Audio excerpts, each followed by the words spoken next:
Missed Monday's show? Here's the recap, presented by Honda. The window is closing. That a game that was winnable when it all came down to it was not because of decision-making and preparedness, Tim. Jason Garrett was asked today, does he talk to anybody about win probabilities and use those stats? And he said, no, we don't do that in the game. He desperately wants to be an old-school football coach, coming from his dad, who was a scout. I've written before about the Princeton side of his personality is like Spock, and he wants to shove that aside and just be a football guy and doesn't want to hear about analytics and doesn't want to hear about numbers and probability. And sometimes those things teach you a lot in the middle of a game, and Cowboys have no clue about all that.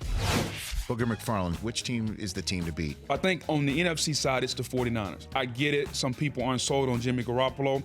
I'm not even saying I'm sold on him, but Jimmy has performed and answered all the questions. So you can be kind of lukewarm on Jimmy. That's you. I think the 49ers are the team to beat on the NFC side.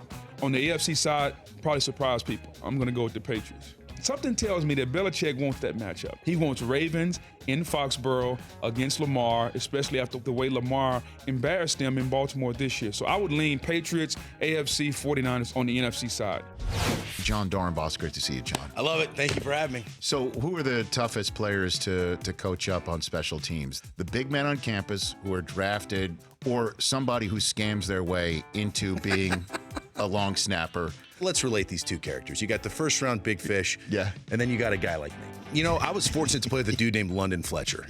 Do you remember a fullback named Sam Gash? Of course. Okay, so all he would do is he'd look at you and go, hey, big man, you feel like hitting today? I'd be like, nope, no, I don't, Sam. Now, here's two studs, two established superstars on your team. Right. They walk into our special teams meeting. The two guys that would set the wedge, they said, you guys are out, we're setting this thing.